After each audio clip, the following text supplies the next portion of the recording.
Me wana mi boka bodo ojle ogbesusu gege wenu.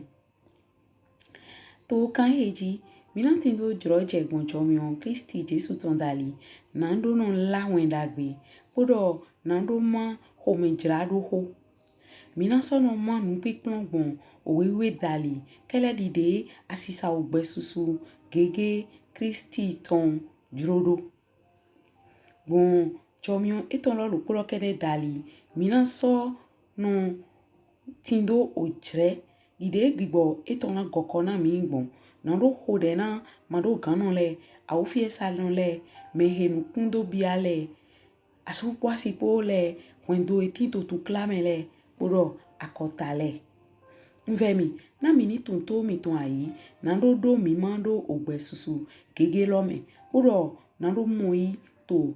go flame pata. Me wana mi donano trala to Kristi Jesu sin ni come bo mi o so lileche o chile mi ton devo to gbepo ogbesusu gege po wenu bo ni nwe na mi do nu kon yi mi ton vivi basi dogbon yin o so riale sin owe dali kele di kokona de mi mo yison shikwe wede bo egbe lo de on mi na lileche ota chan tonto owe sohia loleton ria dole wenwena eso hun ria donu chan weto dado to olome je dadawe ogan dopo ton jleme Nyen somo angeli shian we he shite to jiwe we nukonle ye yi okwen shian we na ye Angeli devo de so wa bo shite to agbakon. Etindo agbansika tonde ye so yi nu hwenwan susune na eni do go ode mewiwe leton to agbasika ton loji retin to ofin lonukon. Azo nu hwenwan lo ton po ode mewiwe leton po sokeji jiwewe nukon son alo angeli lo tome. Angeli lo so yi agban lo bode mion agba loji ton go eme. Bo so ze dran ayigbaji. Ogbe o so abi po ayigba wimwan po sotin. Angeli shianwe le lo retindo okwen shianwe le wele awu na yede na lokun. Angeli titan kun okenson po mion po re fluso ohun ton jegbonu yeso ze ye dlan ayigbaji. Dadaton to ayigba dada ton to ayigba ton fio amamu lekpo so fio Angeli aweto sokun yeso don o se daho re tozoji de dran ohume dadato ohu ton so diozun ohun Dadato nudida retin to ohume yedo yehe tindo bigbole ku. Dadaton to ohu le ton so gble. Angeli atonto kun. Son kulevu daho de sofle son olome. Boto jiji di zogban. Bo ho. Je dada tonto oto daho le tonji. Bodo je asisa oto le tonji. Yeso no yuro oyin son kulevu lo ton do vive. Dada ton osin ton so diozun vive. Ome susu so ku bon alo osin le lo ton me na ye dio yezun vive utu. Angeli ene tokun. Yeso linu dada ton ohwe ton. Dada tonto osun ton. Po dada tonto sunflevu le ton. Po ton. Nan dada tonto ye ton nido dozin vlu o kle manso ni dada to eton do hunhun. Moe o zanga. Nyemon boso se angeli de to zizron bon chen olon ton jei. Boto dido to gbelele me do tidon na ye retin to ayigba go le. Na ogbe okpen angeli aton he po boto na kun godo ton utu ni she. Bo mi mondo molo yin o sokia o ta chanton lo e gona o ria supo. Bo ni nwe na mi do molo nko do pon do shiwe ewe alopade duno do ho. Eye do ho beto magan yi o ho eton de do le trelelele dide o ho lo te do yido. Yero akpon o ria he to ho lo propogo. Ouais, flewe o gbe ton yo gbe de bo gbon vote. Bo to français si an cheme. Ho gbe de le ti yero hiale. Bo ti me ton gbe me ro ai monte. Ti me lo sin pipe gbe me ro ai monte. Bo na mi na no yi akpajre ehene de ndoti. E mi do pon a 14 tan o ta chanton loton. Yero wenwena ye so hia donu chien weto. Da to dado to olome. Dado to olome. Che dada hwe o gan do poton jleme. Yo vo yirodo 30 minutes. Bo an kambio dewe do. Ne gbon e ka do yin gbomo. Ete utu we aho ete go yin gangan je do gbon hia ine lo ete ni. Bo wecho mina ro te do hia logo. Be ka yin nwe na mi do mu lo. O mede yin hia do lo hunto Kristi Jesu we. Do mi do na flin do mi okpon o hia he ye he yin vovo ene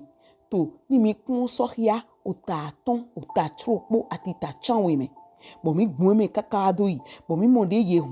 hia lo le vovo tropo to lo le tropo lo le podo. Bo mi do e podo po bo e ma hun. Bo do polo he ma ko hun.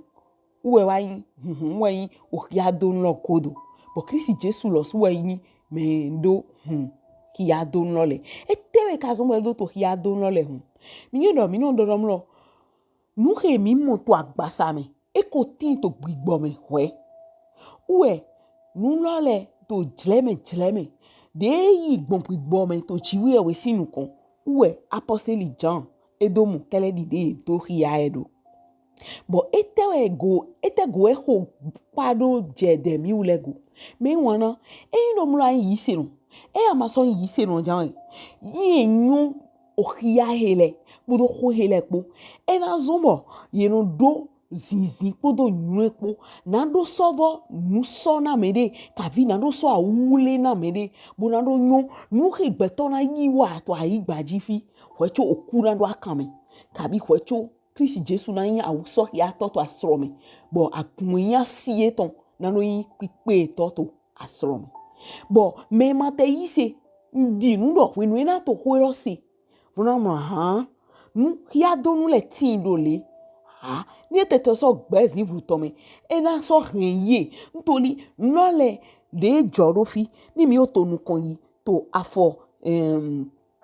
chanton to awo to minado nu komo de aho vile gbarosu eyi azon yiwa podo hiado nu supopo bo mina detana nu eyi hiado nu lo le lopuropo bo ni mi su abahwe ene de hu mine gole koa ekeyin o jle he o kungbe irodo tadahwe o gan do poton ton jle me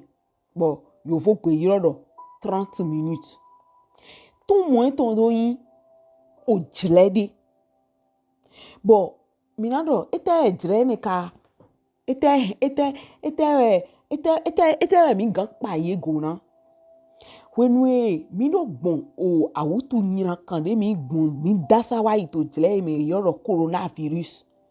manwe ni o jle to ohwe yesu lekpo o su fi le bibo dodo me de ni ma tomblo nítorí me ti ton le to awutu lo be manwe ni eyin gbon moto eyin hogbonu si achekpa me ati bene si achekpa me ni eyin gbon mo mi na mo dado che kakabo eyin o ayigba podo ati ama o jehun o sin no kropo goje ten ton me bo ye wule kere we no mo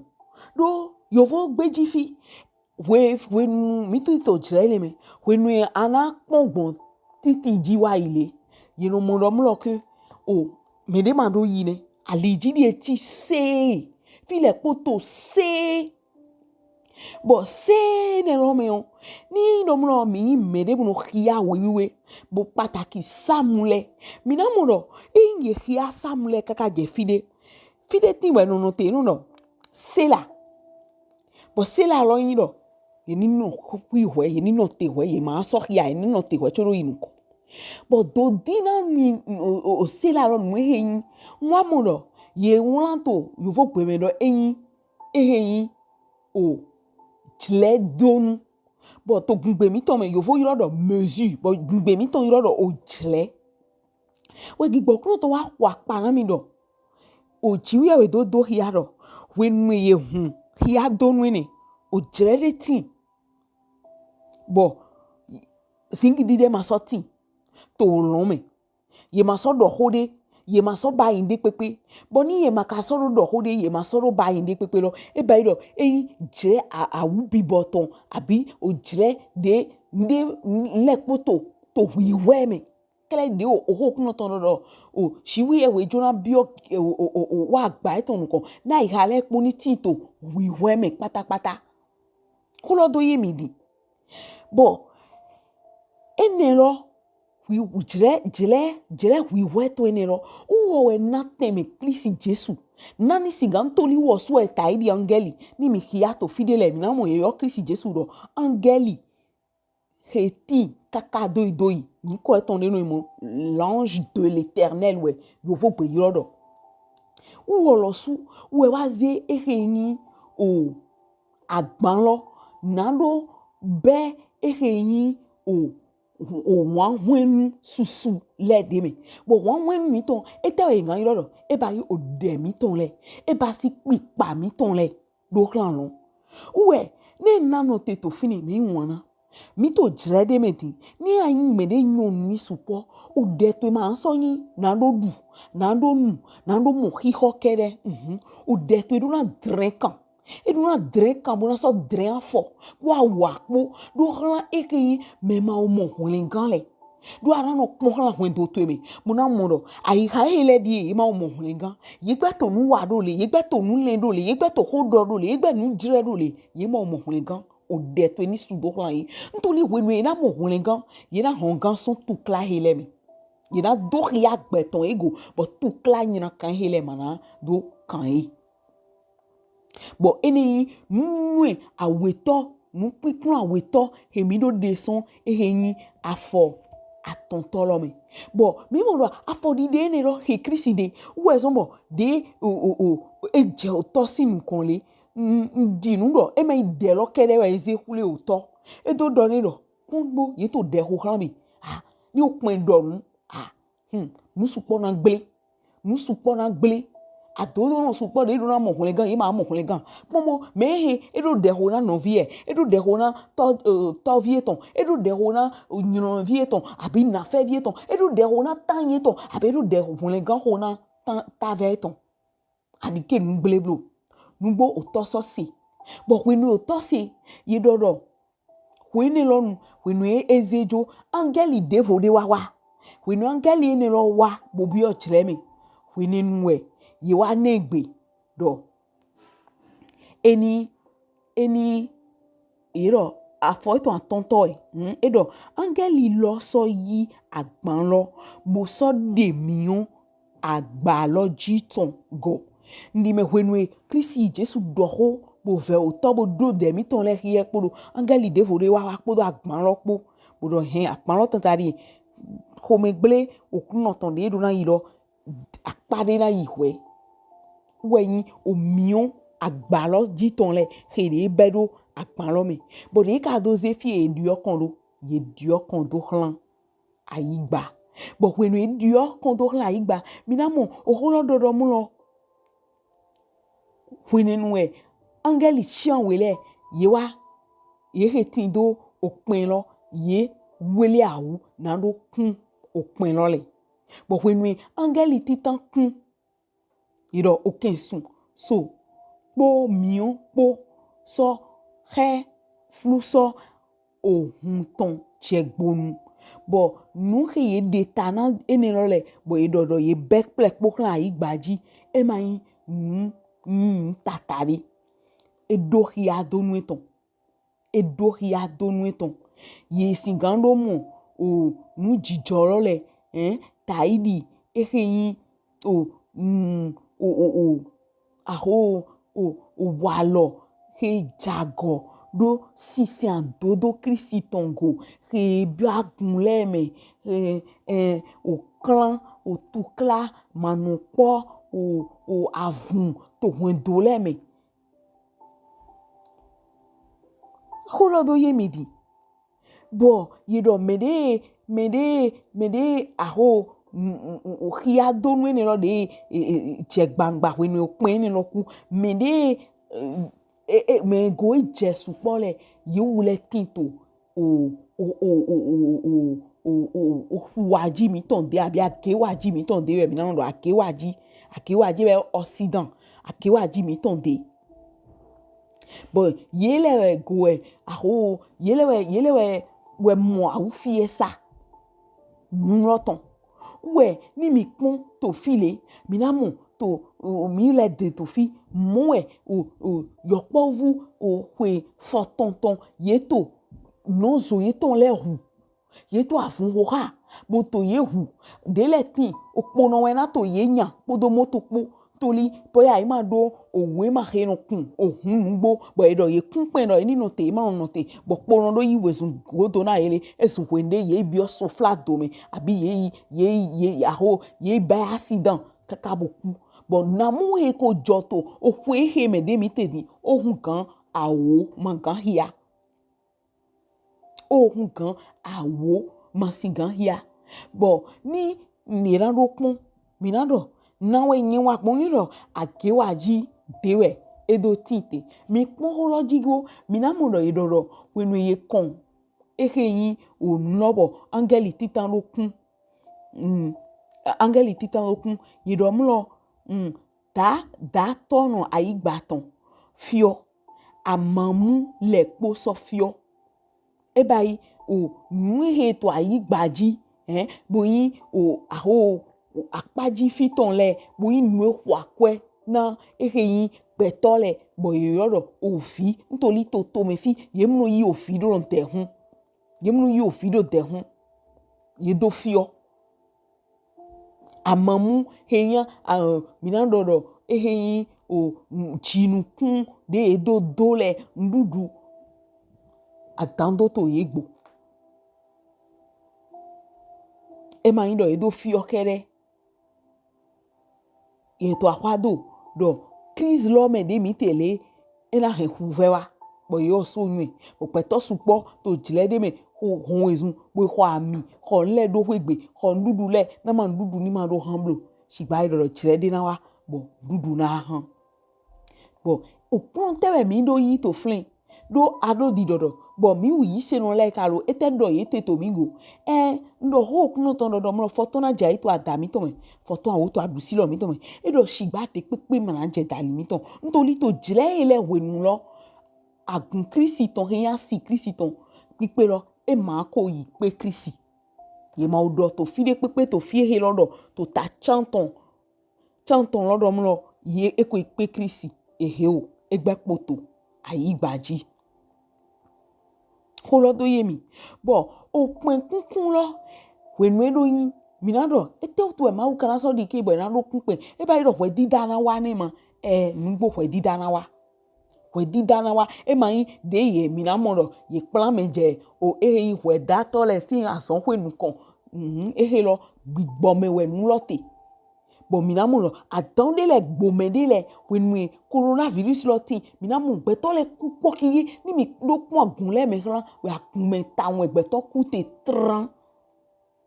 petole kuto agunle me mon koton bo wini longodo me de voleti ye damno ye roku o me de voleti o AVC we ye doku me de voleti crise cardiaque we ye doku bo ni apon kaka irumo alo chiwe we tonpon to nu he sin nu do jo he le sin kodo we gbigbo chemele ndo sisiro bo na we mi ka gan hon wa agbomuro hona e ke yin we di da lole ni ati to Kristi Jesu me no te gbangban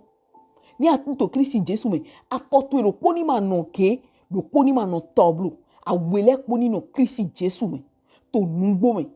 we ni nu e we di da lo we nu na jo e ma na tin ntoli we di da lo e ma yin do ran ayi ho me kele o ho etondo e ko do to ho eton me do mlo ke ni mi be we di da mi ton son e yin agume namu e na yi do ran yo we hetito ayi homele oholodo yemi e we didalo ebe le son e yin akume namu na we na wa ido do ran e yin o me matito akumele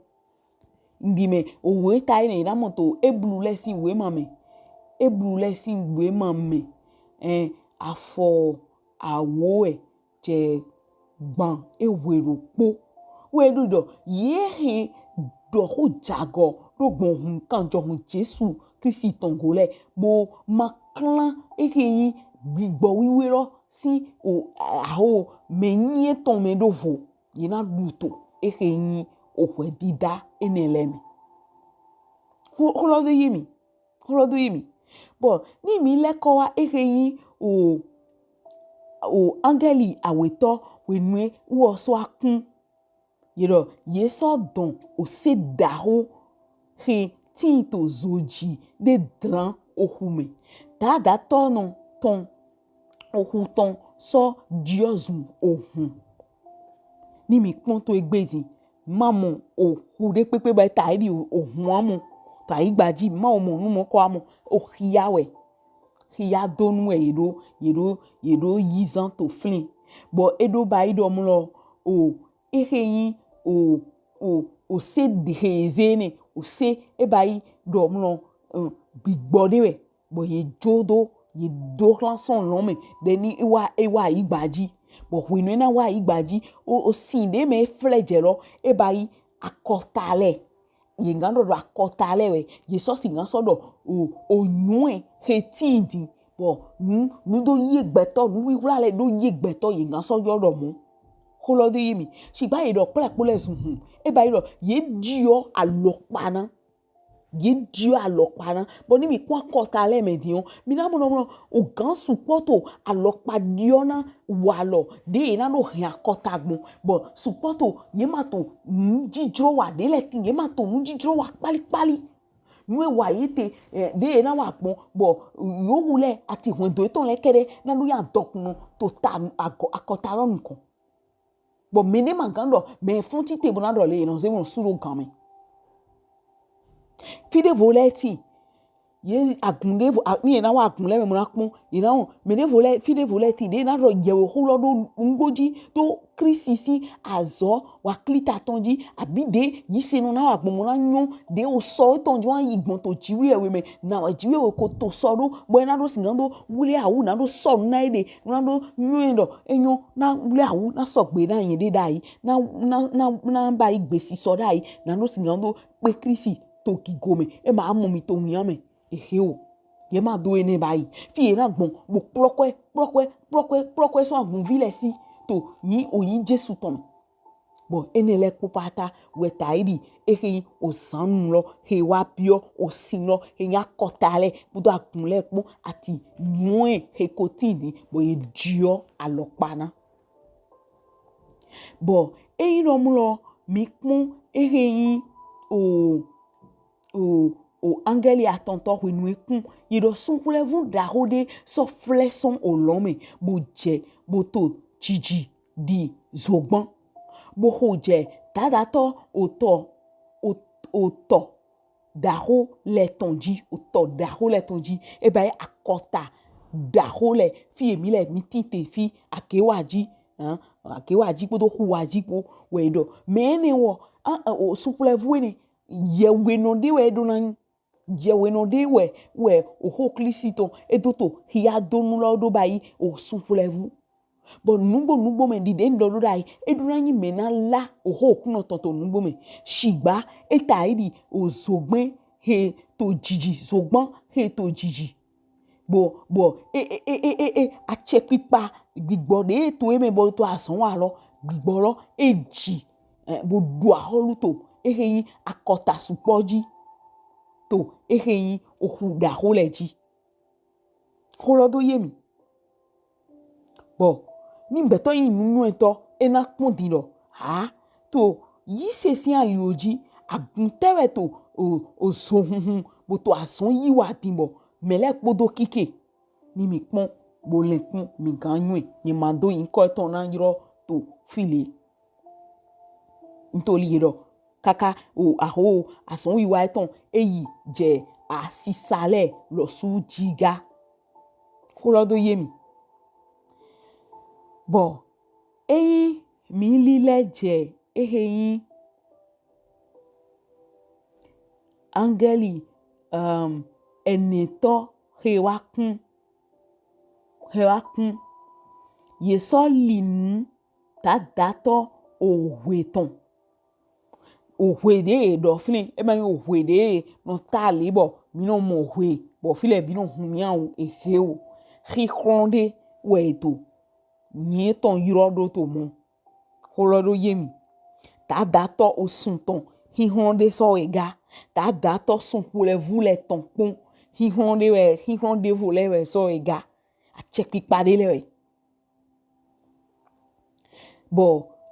ye do sinvu e ba ido dide e do yemi do le de o sun pole vu titan hewa wenu angeli atonto do kun pin lo ndoro mu lo sun pole vu ni de do e zogban ton do jiji ni zogban lo ji ngboda yi e ma ren ohwe do sinvu mo na so ren aho mo e ma so so bo aho sunkule vu devo ne na vo wane kaka wo hwe na do sinvu bo sunkule vu le suna do sinvu ati osun ko che do yemi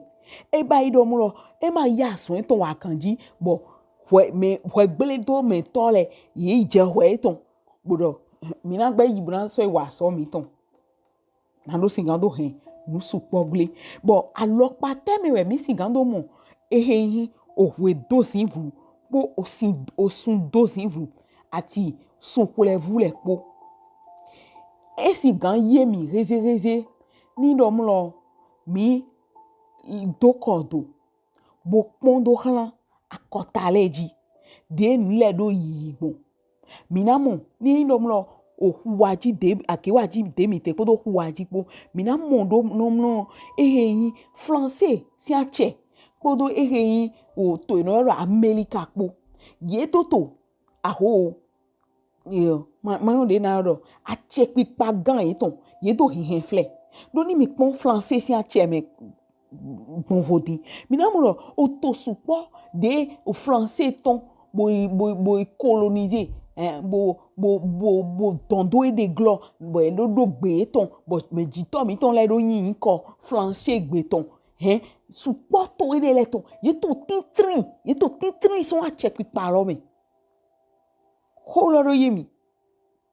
e ba ido ohwe do sinvu ntoli tle de me a check pa ne le bo do hinlo ton po ye ta idi o sun daho o weda ho bo clean mon koton to gigo eton me shigba yeto gigo lo hembu kolo do yemi mo mina mo aho ena yemi ena zombo mina monukun jeme bo di den do gbeto nyonu enele ena nyode na wule awuna ededo na do singa do vo sekpo jiwe na do mondo nle poto gbelo me ofo podo ofo powe ofo podo ofo powe bo nude gbeto singa wule awuna ma wule awu diden ko dogmo yeni wadagbe me ko yin jise no Kristi Jesu aka Kristi Jesu do be nsinga ntito me na he alin don ana wele me ni ntito me do na he alin don ana wele kwecho yisi no le pupa ata do nya alin don he ana Kristi to nami ma he alin don ana we nami ma la wen dagbe na ma alin don de vole yeni mo olengan uwe ni mina kon pátápátá mo chan mina monomlo o jiwe atodo no we o we dida iton e ma digbeto di pepe rovo e ma di dida rovo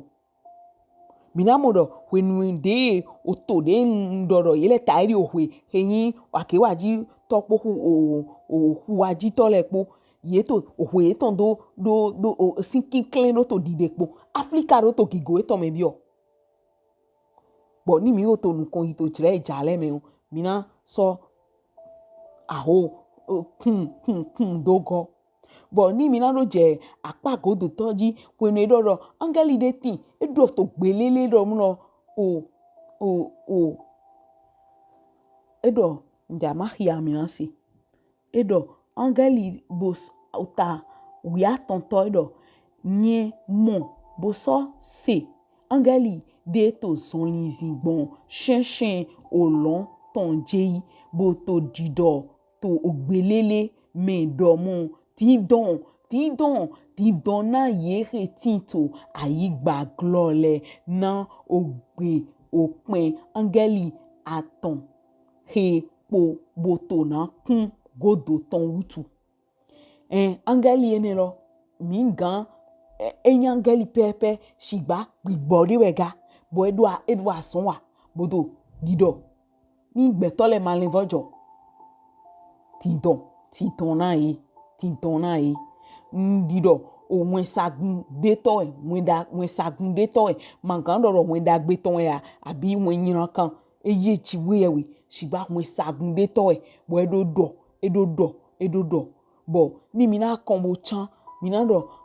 angeli enele yi support we gbe dinbe toli peto support tin pepe so de ma la wen dagbe gbon ye ro didoro tu klare jai honji tirede jai honji hoche do yemi tirede jai honji we mi wo ko mo holengan le mi na so don mi de sepo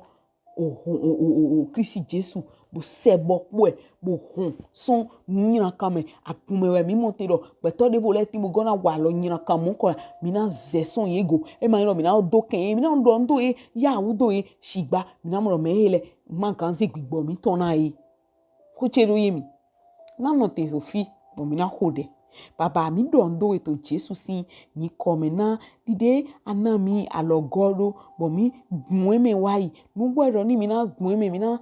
yi jire supo shigba de anami do ni ne tinpo wo hwesi na bodo na ni ma so do yin nde na sugba ubo nde vole na so abieme shigba nko de na togun tu mi ngoro jelo le me di mi te di do mi modo mro ye tipo akewa jipo huwa jipo le ye to hihembu ki goye ton bo Africa ro to ki goye ton me bio nko de do yisi ro ke to akewa ji huwa ji ele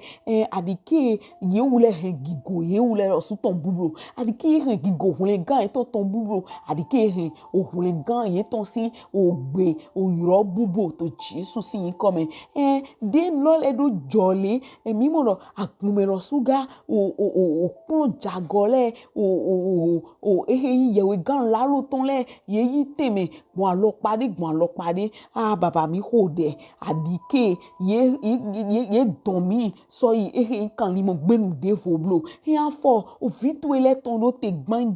bon na mi ni monu kunje ho lo me pepepe na mi si gan no de mi na so de mi na won le a bon to wele ponu na ma wenu oku e ga mo mi ya abi awu an so ya sro me bo mi na ro yi mi ni si gan no ti podo ye poto gigo me se bo do a cheji baba to Kristi Jesu si yi ko me we hode lote ni she bo akaro gbeche se bi boya na so se gbeche wa mo won le gan yin taji ni apon ayi gbaroji ojile mi no zama no su ojile lo we bo petoro na ho ali o na ni ali don ton e ma yin son vodun si we to yin son nu me sende si kabi podo azepo kabi podo gbigborepo ehe o gbigbo kuno ton we no go alo na gbeto ni do ho ali o na we gbeto na tin do gbigbo kuno ton gbon petoro na yi hunle gan to Kristi Jesu kele di hunle gan to ede ton titi we gbigbo kuno ton no ayi teme to meme bo hwenenu ye ma so no tin to tataba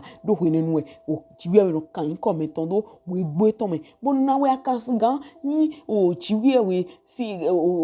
jiwe we si o fi logbon edo no do mo tegbe bo da yi won o ho lo di ana so do to mu me podo ayi ka pipe to epo na ro zede we na chiwe we do gun hunle gan Kristi Jesu ton dale bo na so hunle we gan bo ni agbeche se di bo jona hode bo do juro lo di na do hode bo do le bo do yipo chiwe we ndo gbeto se di bo ho ele dabla supo bo ni ekombo chan mi mo ro jire pe ni we gbeto ti na to ayi gbaji fi amo ni do se ho to edi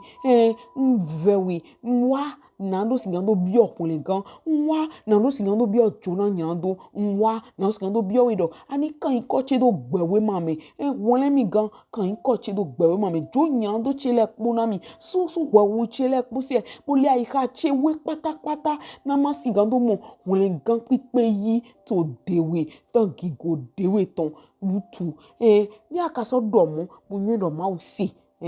nyedo ese to Jesu si nko me we adudo nyedo ese bo de ka do se e ko won yin ko to nyen na do na we di no ti an gun hun dagbe ton me bo bio ho de ho to ni wo sun gbigbo to ni do agun dagbe hiawe na ni bio me na lo se ho gbeton na lo du bo hun bo nyu bo yi podo epoto aliwe ton yi